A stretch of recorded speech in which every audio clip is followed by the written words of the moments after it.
Hello, welcome to science kitchen. ബ്രേക്ക്ഫാസ്റ്റിനും ഡിന്നറിനുമൊക്കെ കഴിക്കാൻ പറ്റിയതും അതേപോലെ വളരെ രുചിയേറിയതുമായ ഒരു അടിപൊളി വിഭവം തന്നെയാണ് കിച്ചടി. അപ്പോൾ നേരെ വീഡിയോയിലേക്ക് പോകാം.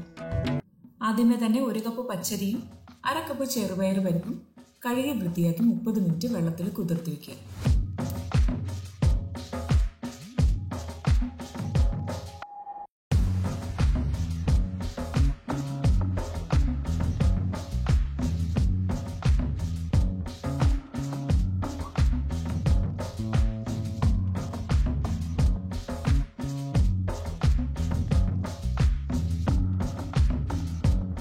ഇനി കിച്ചടി തയ്യാറാക്കുന്നതിനായി കുക്കറിലേക്ക് 2 ടേബിൾ സ്പൂൺ നെയ്യ് ഒഴിച്ച് ഇതിലേക്ക് 1/2 ടീസ്പൂൺ നല്ല ജീരകം ചേർത്ത് ഒന്ന് മൂപ്പിക്കുക.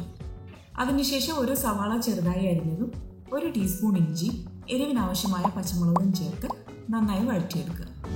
ഇനി ഇതിലേക്ക് 1/4 ടീസ്പൂൺ മഞ്ഞൾപ്പൊടി, 1/4 ടീസ്പൂൺ കായപ്പൊടിയും ചേർത്തൊന്ന് യോജിപ്പിക്കുക.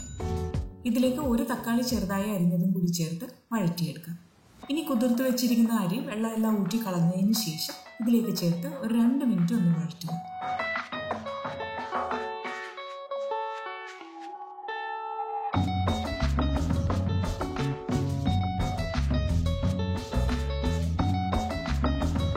അതിനുശേഷം 5 കപ്പ് വെള്ളവും ആവശ്യത്തിന് ഉപ്പും കൂടി ചേർത്തിളക്കി മീഡിയം ഫ്ലെയിമിൽ വെച്ച് ഒരു 5 വിസിൽ വരുന്നത് വരെ വേവിച്ചെടുക്കുക.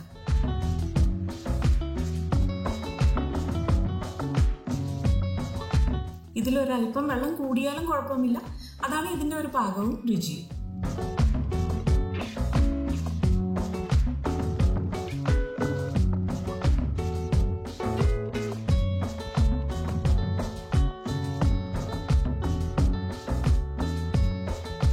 ഇനി ഒരല്പം മല്ലിയില കൂടി ചേർത്ത് യോജിപ്പിച്ചെടുത്താൽ വളരെ രുചികരമായ കിച്ചടി തയ്യാർ.